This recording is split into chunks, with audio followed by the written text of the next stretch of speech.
मेरे YouTube channel study मेरे साथ में। आज हम क्लास 3 की हिंदी की शिक्षण योजना बना रहे हैं।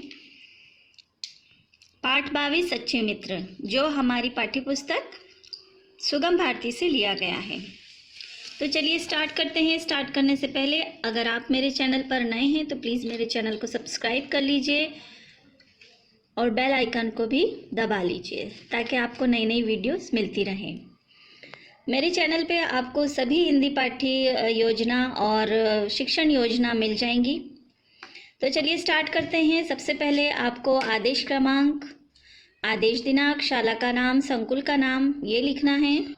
उसके बाद आपको शिक्षक का नाम, विषय, कक्षा, जिला और विकास खंड और वर्ष इस तरह से आपको लिखना है। तो देखिए हमारी शिक्षण योजना कुछ इस तरह से लगेगी। हमें सबसे पहले पेज में ये 9 ब्लॉक्स बनाने हैं। अवधारणा का क्षेत्र, पाठ का नाम, पेडागोजिकल प्रक्रिया, गतिविधियां एवं प्रस्तावना, सुझात्मक सहायक सामग्रियां, अनुमानित समय, लर्निंग इंडिकेटर, मूल्यांकन हेतु गतिविधियां एवं प्रश्न, आओ करके सीखें, घर में, खेल खेल में, लर्निंग आउटकम। तो सबसे पहला पॉइंट ले लेंगे हम अवधारणा का क्षेत्र। इसकी सारणी में हम लिख लेंगे, बच्चे इस पाठ के माध्यम से कृष्ण और सुदामा के बारे में जान पाएंगे। संवाद को हाव भाव के साथ कैसे बोलना है इसका अभ्यास कराना। सच्चा मित्र कैसा होता है यह बच्चों को समझाना। शब्द निर्माण को उदाहरण के द्वारा समझाना, जैसे अपने प्रिय मित्र के बारे में 5 वाक्य लिखना या लिखवाना। दूसरा पॉइंट इसमें आ जाएगा पाठ का नाम और क्रमांक, जो पाठ 22 है, सच्चे मित्र। अगला पॉइंट आ जाएगा पेडागोजिकल प्रक्रिया, गतिविधियां एवं प्रस्तावना। तो इसके अंतर्गत आ जाएगा शिक्षक हाव भाव के साथ सच्चे मित्र, पाठ का वाचन करते हुए सच्चे मित्र कैसे होना चाहिए उदाहरण देते हुए बताना। कृष्ण और सुदामा के बारे में बताना, यानी जो लेसन है वो कृष्ण और सुदामा के ऊपर ही है, उसको पूरा अच्छे से एक्सप्लेन करवाना।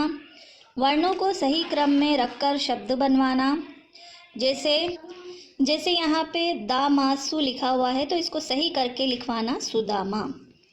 अपने प्रिय मित्र के बारे में 5 वाक्य लिखवाना। शब्द निर्माण को उदाहरण द्वारा समझाना। उसके बाद अगला पॉइंट आता है सुझात्मक सहायक सामग्री में आ जाएगा पाठ्यपुस्तक, हिंदी की पाठ्यपुस्तक। मोबाइल से भी आप बच्चों को पढ़ा सकते हैं, दीक्षा ऐप।